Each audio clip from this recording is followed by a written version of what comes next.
حضرت امیر حمزہ رضی اللہ تعالیٰ عنہ بڑے مجاہد تھے، بڑے بے باک تھے، جری تھے، ہمت والے تھے، فیصلہ کرنے کی طاقت رکھتے تھے۔ میرے نبی رحمت علیہ السلام کے بڑے محبوب تھے حضرت امیر حمزہ، پر اپنی باتوں کے کھرے، وعدوں کے پکے، سٹینڈ لینے کا مزاج رکھنے والے حضرت امیر حمزہ فرماتے ہیں ابھی کلمہ نہیں پڑھتے تھے، کہتے میں شکار کے لیے گیا تھا، واپس آیا تو واقعہ یہ ہوا کہ نبی کریم علیہ السلام نہ کوہ صفا کی پہاڑی کی طرف جا رہے تھے تو رستے میں ابو جہل آ گیا، اس نے حضور کو نہ برا بھلا کہا۔ میرے نبی کریم علیہ السلام نے نا آج اس کے جواب میں خاموشی اختیار کی۔ خاموشی بہت بڑا طوفان ہوتی ہے، چپ رہنا بہت بڑا طوفان ہوتا ہے۔ حضور خاموش ہو، مکمل کوئی بات نہیں، حضور دیر تک خاموش رہے۔ نبی کریم علیہ السلام جب خاموش رہے تو سر پٹایا اور اس کے ہاتھ میں ڈنڈا تھا، حضور کے سر اقدس پر دے مارا۔ حضور کچھ نہیں بولے، خاموش رہے، سر پہ ہاتھ رکھا، گھر تشریف لے گئے۔ وہ لونڈی دیکھ رہی تھی، نبی کریم علیہ السلام تشریف لائے حضرت ختیجہ کے گھر۔ اتنی دیر میں حضرت امیر حمزہ آئے تو اس لونڈی نے نا جناب امیر حمزہ کو مخاطب کیا، چونکہ اس نے حضور کو بھی دودھ پلایا تھا اور جناب امیر حمزہ کو بھی برابر کی محبت تھی، رضائی والدہ تھی۔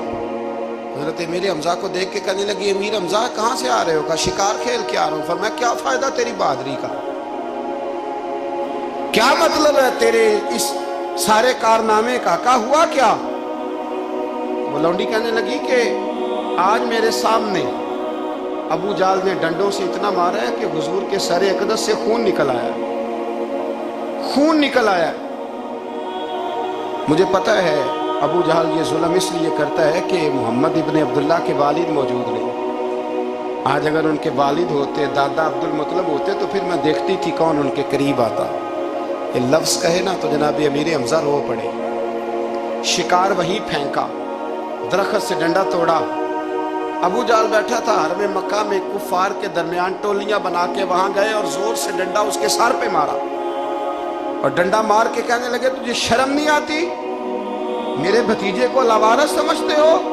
جرت ہے تو ذرا آنکھ اٹھا کے ایک دفعہ دیکھو، میں تمہاری آنکھ نہ نکال دوں، کرو ہمت اگر طاقت ہے تو بولو۔ اللہ اکبر۔ جب یہ لفظ کہے، جب یہ بات کری تو ابو جہل کانپنے لگا۔ کچھ لوگوں نے چاہا حضرت امیر حمزہ کے معاملے میں مداخلت کرنی، پر کہنے لگا چپ کر جاؤ، تمہیں پتہ نہیں یہ شیر بڑا ہے، یہ دلیر ہے، یہ طاقتور ہے، خبردار کوئی بات نہ کرنا۔ اللہ اکبر۔ حضرت امیر حمزہ وہاں سے نہ نکل کے تو سیدہ ختیجہ کے گھر آئے۔ سیدہ ختیجہ الکبریٰ رضی اللہ تعالیٰ عنہ نا نبی کریم کو مرہم پٹی کر رہی تھی۔ حضور نے چچا کا چہرہ دیکھا تو آنکھوں میں آنسو آ گئے۔ حضرت امیر حمزہ بھی روئے اور کہنے لگے بھتیجے خوش ہو جا، میں اس کا سر پھوڑ آیا ہوں، اتنی زور سے مارا ہے کہ اس کو ہمت نہیں ہوئی بات کرنے کی۔ حضرت امیر حمزہ کے جواب میں محبوب فرمانے لگے چچا میں ابو جہل کا سر پھوڑنے سے تو خوش نہیں نہ ہوتا۔ کہا آپ کیسے خوش ہوتے ہیں؟ فرمایا آپ کلمہ پڑھ جائیں میں خوش ہو جاؤں گا۔ تو حضرت امیر حمزہ کہنے لگے کلمہ پڑھنے سے راضی ہو جاؤ گے، خوش ہو جاؤ گے، بس اتنی سی بات؟ فرمایا ہاں۔ تو کہا پڑھاؤ کلمہ، پڑھاؤ کلمہ۔